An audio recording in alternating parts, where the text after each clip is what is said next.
kehadirannya ya.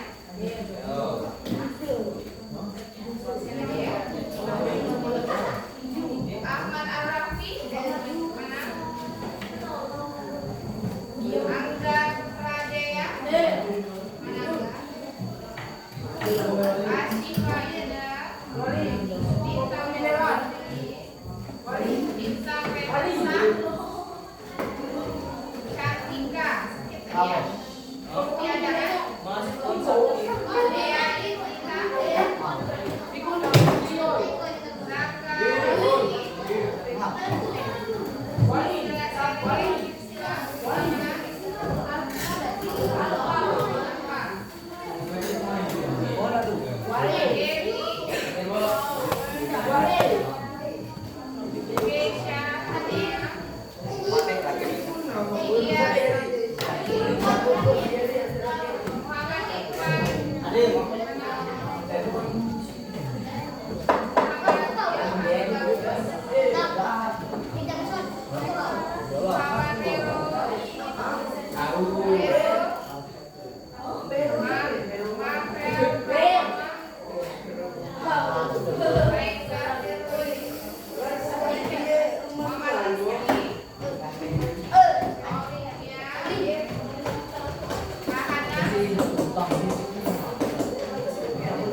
Tadi ada 2 orang yang sudah masuk alfa ya.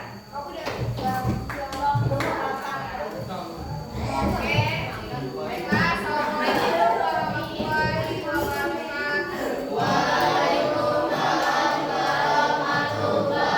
wabarakatuh. Gimana tugas kelompoknya? Sudah selesai? Sesuai dengan apa yang dikatakan di pelajaran sebelumnya bahwa hari ini kita akan mengumpulkan hasil diskusi kalian sekaligus kalian mempresentasikan hasil dari diskusi setiap kelompok ya. Nanti silakan maju satu-satu setiap kelompok. Kita urutkan aja dari kelompok 1 nanti sampai ke kelompok 7 ya. Ada 2 kelompok. Nah, setelah dipresentasikan nanti ada penilaian dari Ibu. Nah, setiap kelompok juga boleh menilai ya. Ibu berikan kalian kewenangan untuk menilai penampilan kalian, penampilan teman kalian ya. Ketika presentasi di depan. Nah, Ibu minta kalian sudah belajar kan bagaimana cara presentasi ke depan ya. Nah, silakan nanti ada moderatornya siapa ya yang menyampaikan hasil diskusi kalian juga siapa, silakan ditentukan ya. Oke, sudah itu sudah kalian tentukan siapa yang presentasi, nanti siapa yang akan menjadi moderatornya. Tapi semuanya tetap maju ke depan ya. Oke, kita mulai saja. Silakan kelompok 1.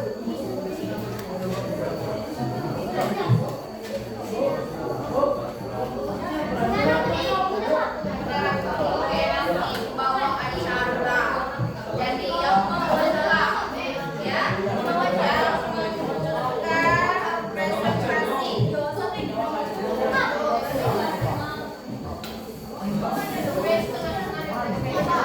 Ya, semuanya nggak ada yang nggak.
Ajukan. Assalamualaikum. Apa di dua? Astagfirullah. Keluar dulu. Pakai dulu. Assalamualaikum warahmatullahi wabarakatuh. Selanjutnya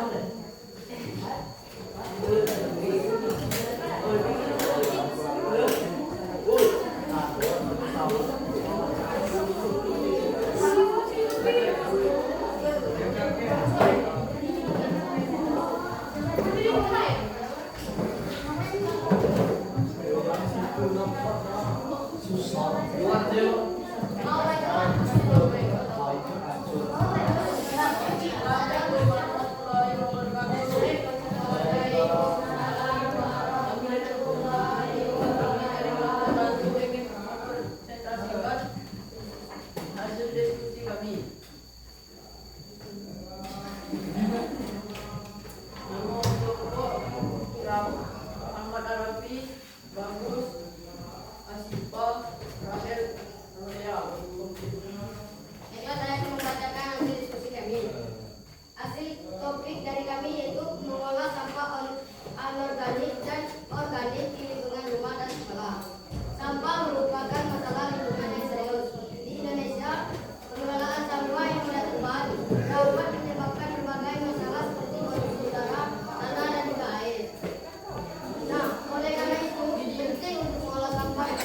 Di zaman sekarang media sosial sudah menjadi bagian penting dari kehidupan sehari-hari. Kalau bagi pelajar melalui media sosial seperti Instagram dan WhatsApp, siswa dapat berkomunikasi, berbagi informasi, bahkan belajar hal-hal baru. Namun dibalik manfaatnya, media sosial juga dapat menimbulkan masalah jika tidak digunakan dengan bijak, seperti kerumunan dari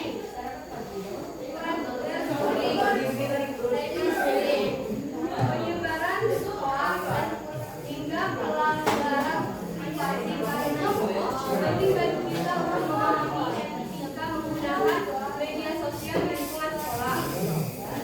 Media sosial sebaiknya digunakan untuk hal-hal yang bermanfaat, contohnya berbagi informasi, pelajaran, kegiatan sekolah, dan bisa menjadi sarana mendorong dan menginspirasi, dan juga dapat menulis komentar atau unggahan. Siswa harus memahami bahwa tidak menyinggung orang lain.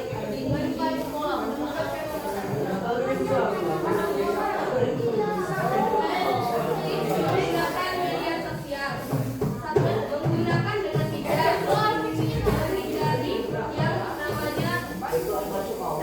cyberbullying di media sosial. Mencari tahu terlebih dahulu berita yang berbagi kebenarannya, tidak mudah percaya dengan berita hoax. Jadi, ayolah gunakan media sosial di lingkungan sekolah dengan bijak. Jangan sampai menimbulkan rasa iri dan menyinggung di media sosial. Maka dari itu janganlah mudah percaya dengan postingan seseorang.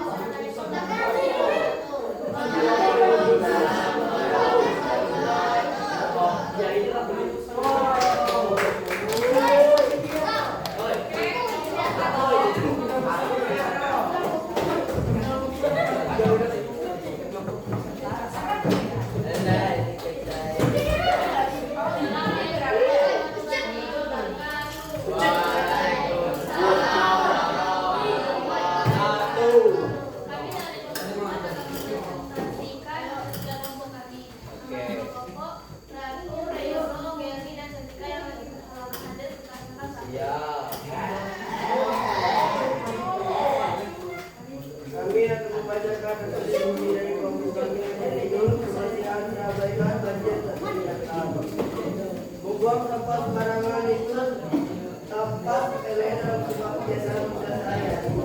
Dan semua masyarakat berpikir membuang sampah sembarangan itu tidak merupakan kerugian. Katanya, yang dipikirkan oleh masyarakat itu adalah karena membuang sampah sembarangan itu membuat kita membiarkan dapat mengingatkan sampah-sampah itu bisa membuat terjadinya banjir dan lebih banyak. Ketika sampah dibuang ke jalan, selokan atau sungai, air hujan akan membawa sampah tersebut hingga menumpuk dan menyumbat saluran air. Akibatnya, air tidak dapat mengalir dengan lancar dan akhirnya meluap menjadi banjir.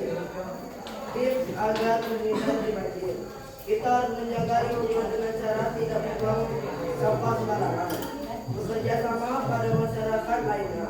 Setiap orang perlu disiplin dalam membuang sampah pada tempatnya, serta membersihkan saluran air secara rutin. Jadi, kebiasaan membuang sampah sembarangan memiliki dampak yang sangat besar terhadap lingkungan, terutama saat terjadinya banjir. Oleh sebab itu, kesadaran masyarakat dalam menjaga kebersihan sangat penting. Ayo, kita lindungi lingkungan kita agar terhindar dari banjir dan bisa mendapatkan lingkungan yang nyaman untuk hidup sehari-hari. Sekian presentasi dari kelompok kami. Wassalamualaikum warahmatullahi wabarakatuh.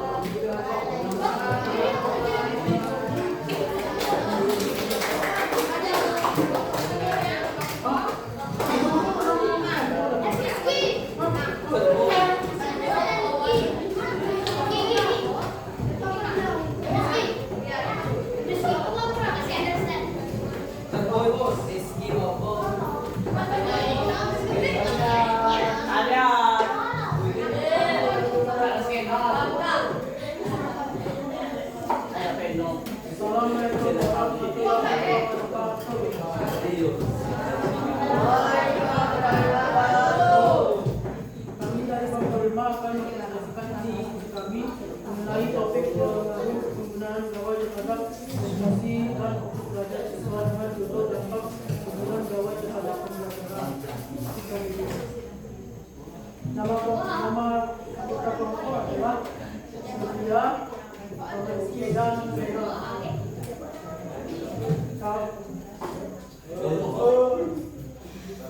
Hasil diskusi kami akan dibacakan oleh Sylvia.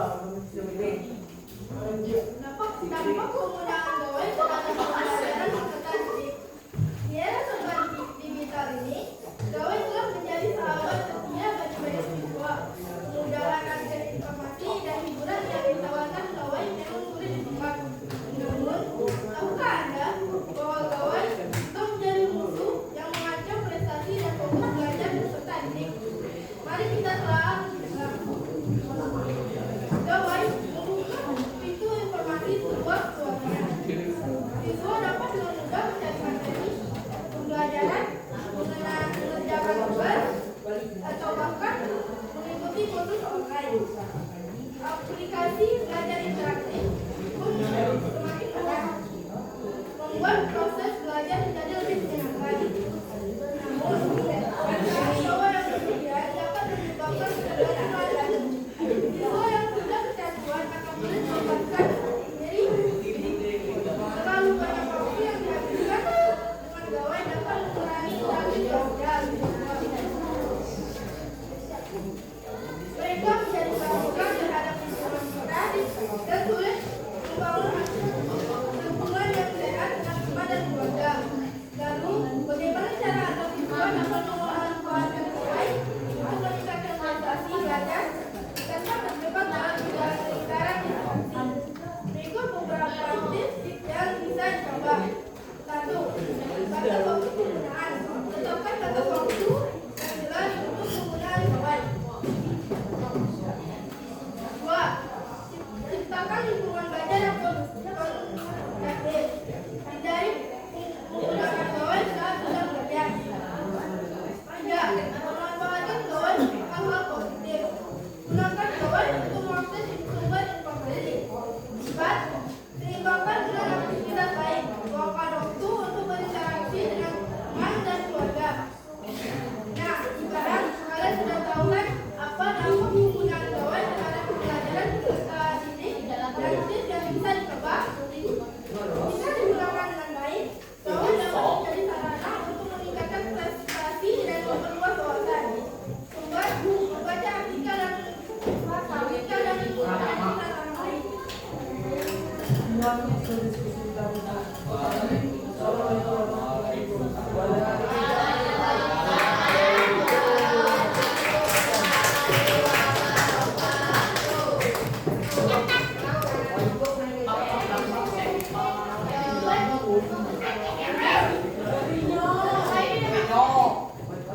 Berperan pokok. Istilah dari Bola Aulia, Olivia Anggraini, Rizky Nurhandra, Zaskia Utama. Kami di sini hanya pilih berdua karena anggota pembukaan yang lain sudah berhadir. Di diskusi kami yang berjudul manfaat dan tips sarapan kami berbeda yang akan disampaikan oleh Zaskia. Manfaat dan tips sarapan pagi. Sarapan pagi dapat meningkatkan konsentrasi dan energi sepanjang hari dengan cara memilih makanan dan minuman yang tepat. Sarapan pagi biasanya terdiri dari makanan yang ringan dan seimbang seperti roti, buah-buahan, sayur, dan telur. Berikut ada juga nih manfaat dari sarapan pagi. Manfaat sarapan pagi: 1. Meningkatkan konsentrasi. 2. Meningkatkan energi. 3. Membantu menjaga kesehatan. 4. Membantu menjaga berat badan. Tips sarapan pagi: 1. Sarapan secara teratur. 2. Minum air yang cukup. 3. Pilih makanan yang mudah dicerna. 4. Hindari makanan yang berat. Jadi jangan lewatkan sarapan pagimu ya. Mulailah sarapan pagi yang lezat dan nikmat sepanjang hari serta rasakan perbedaan.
Peningkatan wawasan dan pengaturan.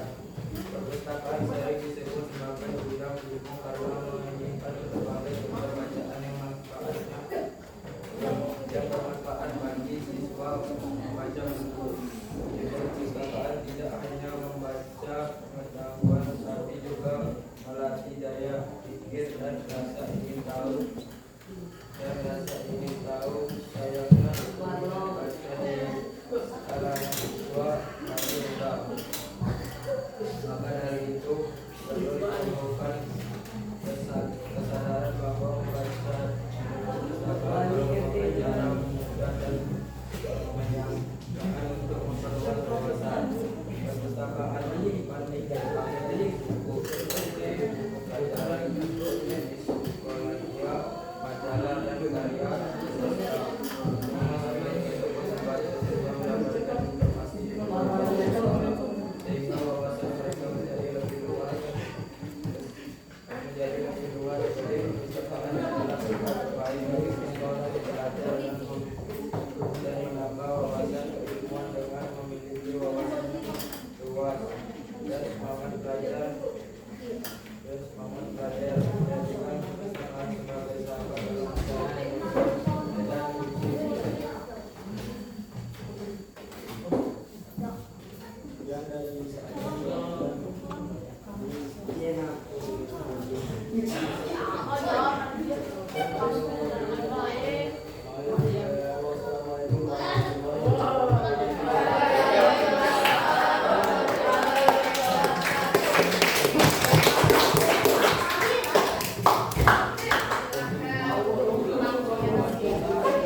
mulai dari pembukaan sampai kalian menyelesaikan atau menampilkan hasil diskusi kalian.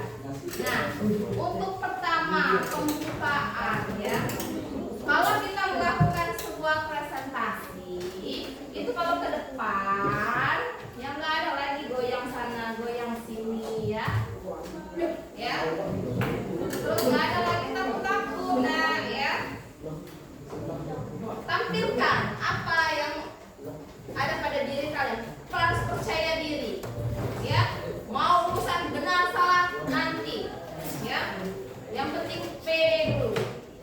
Nah, ini Ibu perhatikan, masih banyak yang belum pede ketika tampil ke depan, ya. Jadi nggak usah malu-malu. Terus suaranya gimana, mau dengar yang di belakang? Kalau suara kalian kecil, ya, ruangan kita ini luas. Jadi keluarkan semua suaranya, jangan pas ribut aja. Kencangnya suaranya sampai ke ibu ke depan. Keluarkan kemampuan kalian ketika kalian itu ngobrol sama temannya itu ke depan, ya. Keluarkan suaranya biar kedengaran, karena kalian harus menampilkan, ya. Kalian menampilkan hasil diskusi, membacakan hasil diskusi tadi. Jadi kan harus kencang suaranya biar tersampaikan apa yang kalian ingin sampaikan sama teman-temannya, ya. Tuh suaranya.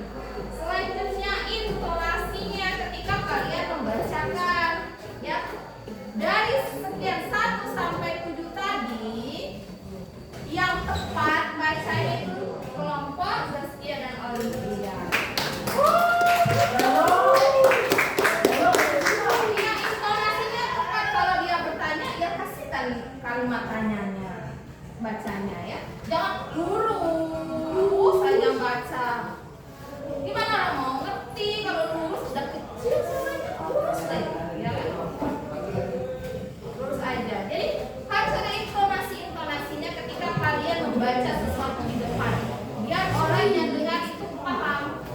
Lihat ketika Olivia sama Zaskia tampil di depan tadi, kalian itu memperhatikan kan bagaimana cara Zaskia membacakan sampai kalian bersorak bersama, ya kan?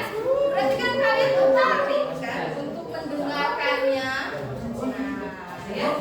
Jadi yang seperti itu ya, ketika tampil presentasi ke depan, hilangkan dulu rasa malunya. Ya, hilangkan dulu perasaan benar salahnya ketika kalian maju ke depan. Ya. Benar salah itu hal yang biasa yang kita lakukan. Dari kesalahan yang kita lakukan, itulah kita belajar, nah ya. Belajar bagaimana membenarkannya untuk ya hal-hal selanjutnya yang kita lakukan. Oke? Nah, itu ya dari segi penampilan. Nah, sekarang selanjutnya dari segi isi yang kalian tampilkan. Ya, dari segi isi yang kalian tampilkan secara keseluruhan sudah bagus semua. Ya. Perhatikan dari segi strukturnya sudah ada, ya, mulai pendahuluannya kalian dengan gayanya masing-masing, ya kan, dari setiap kelompok, mulai dari pendahuluan, isinya sampai ke penutupnya, kesimpulan itu sudah ada semua, ya, sudah ada semua. Tapi ada satu yang kurang. Apa kira-kira? Kalau yang perhatikan apa yang kurang dari setiap kelompok? Apa? Siapa yang ngomong tadi? Iya, betul sekali, Reno. Judul. Ya, sebuah artikel harus punya judul. Tapi yang kalian sampaikan tadi adalah topiknya, tapi bukan judulnya. Hanya kelompok 4 dan kelompok 6 yang menyampaikan judulnya, ya. Hanya kelompok 4 dan kelompok 6. Selebihnya langsung baca aja tanpa membaca judulnya, ya. Seperti yang pertama tentang pengolahan sampah organik dan anorganik di lingkungan sekolah dan lingkungan rumah.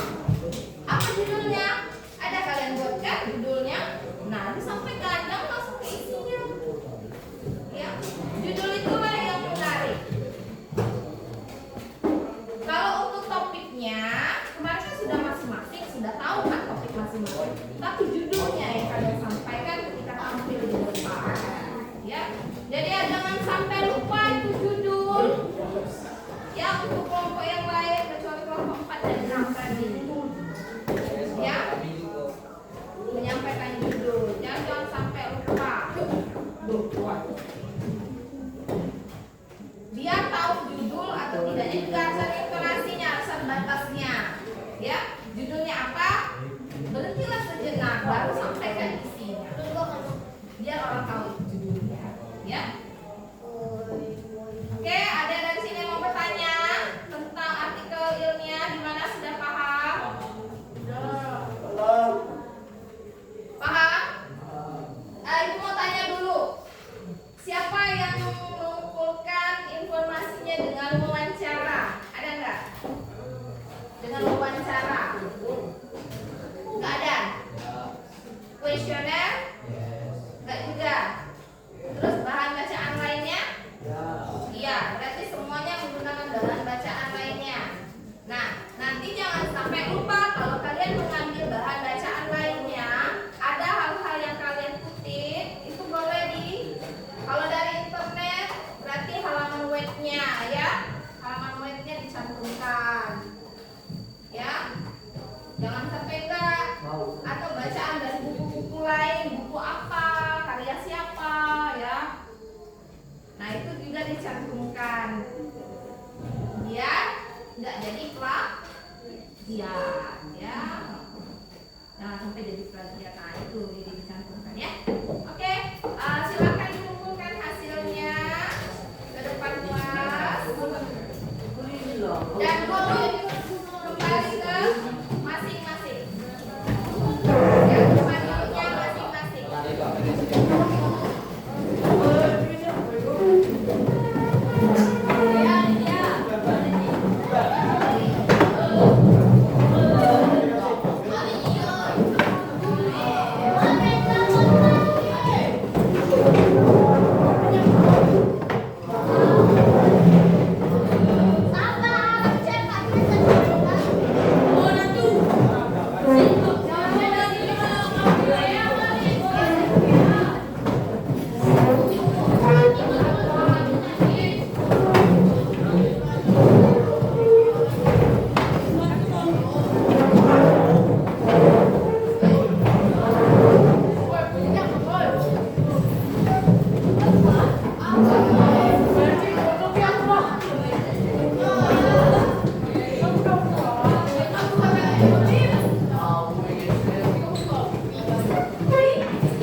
Dan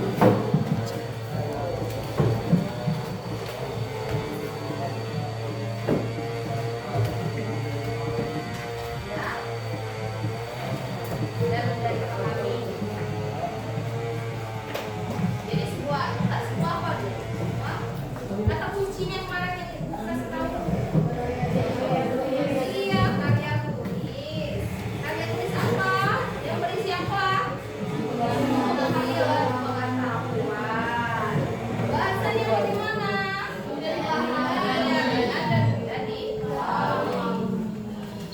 Karena itu ingat kata kuncinya, nak. Jadi nggak perlu kalian hafal ya setiap katanya. Tapi ingat kata kuncinya, dan kata kunci itu kalian bisa merangkainya. Ya. Artikel ilmiah populer itu karya tulis. Isinya apa? Ilmu pengetahuan. Bahasanya seperti apa? Mudah dipahami dan ringan. Udah, itu aja ya kan? Nggak perlu kalian payah-payah apa. Ingat aja kata kuncinya tadi. Ya. Jangan sampai lupa. Di dalam sebuah artikel ilmiah itu terdapat fakta dan opini. Fakta apa? Fakta. Kalian kan sering dengar. Oh, itu adalah fakta. Berarti kenyataan benar-benar terjadi, ya. Itu kalau opini pendapat seorang mengenai sesuatu hal. Jadi jangan sampai lupa apa itu fakta, ya. Sesuatu yang benar-benar terjadi, kenyataan. Kalau opini pasti pendapat. Biasanya kalau namanya pendapat ada kata-kata apa? Selayaknya, ya. Terus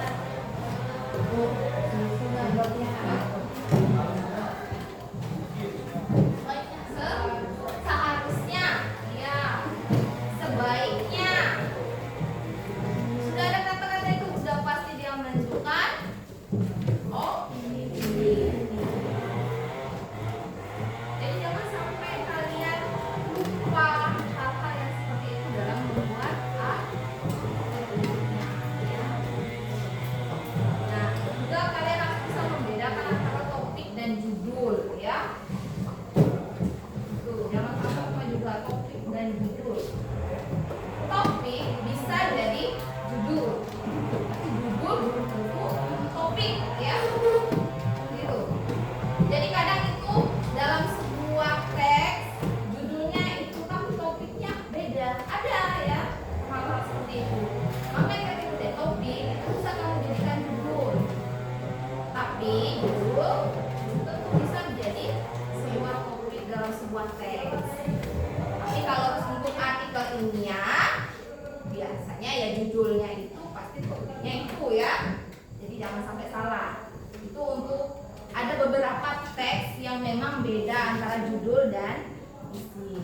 Jadi judul itu terkadang hal-hal yang membuat dia menarik aja, ternyata isinya berbeda gitu kan. Jadi tertarik membacanya. Tapi kalau untuk artikel ilmiah harus, ya, isinya itu harus sesuai dengan semuanya harus sesuai dengan topik. Paham ya? Oke. Dari sini ada yang mau tanya lagi nggak? Nggak ada. Ibu mau sekilas membahas tentang di buku ini ada tentang antonim sinonim. Masih ingat ya antonim sinonim? Ya. Apa antonim? Apa? Nggak marah ini kencang-kencang lah suara.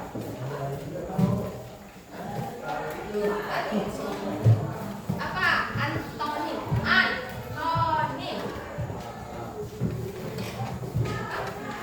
Singkatan. Nah, ada yang jawab singkatan. Apa? Lagi yang lain. Antonim. Apa? Lawan kata. Iya, ya.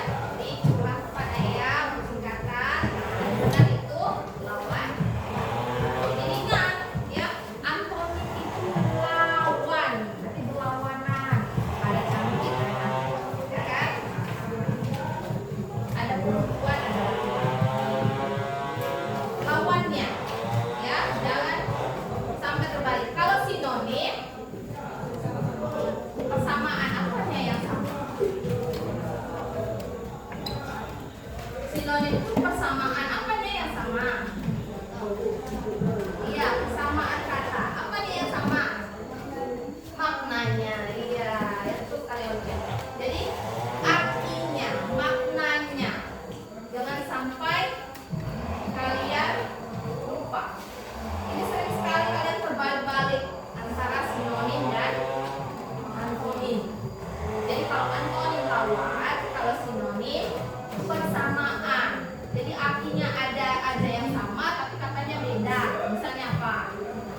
yang paling cocok? Kalau sinonim ya kan? Apa kalian mau buat cantik di sana? Apa menawan, indah, ya kan? Nah, pilihannya yang mana? Yang cocok untuk ketika kalian membuat sebuah artikel.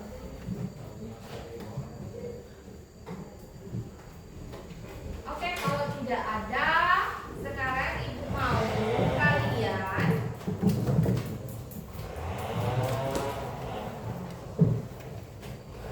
membuat antonim dan sinonim kata 5 antonim, 5 sinonim. Ya, sekarang.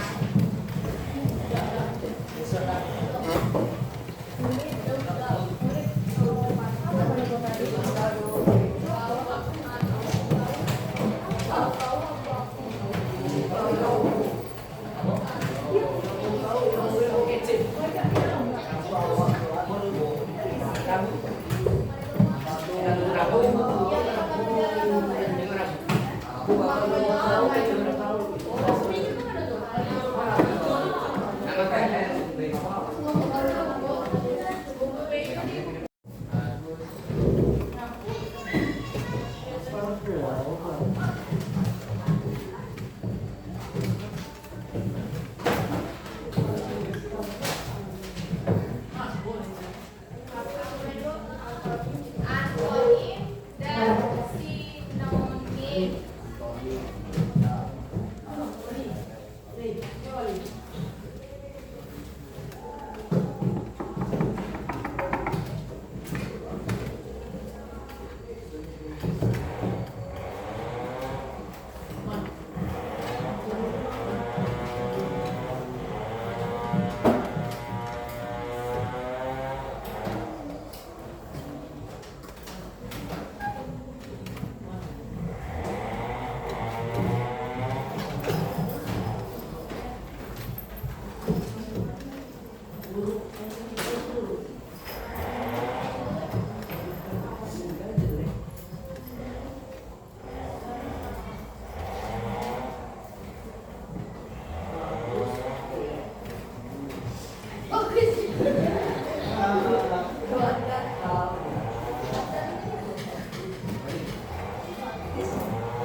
Yang sudah duduk ya di bangkunya, jangan kuliah kemana-mana.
Masih banyak? Ya, sudah habis ya. Udah mau refleksi sedikit, mengulang sedikit ya. Jadi sambil mendengarkan ya. Di untuk pembelajaran kita hari ini kita udah selesai belajar tentang artikel ilmiah populer ya.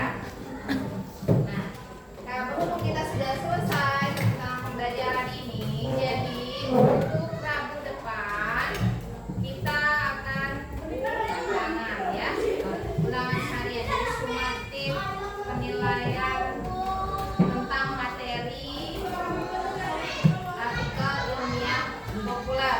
Jadi silahkan dipelajari apa yang sudah disampaikan pada hari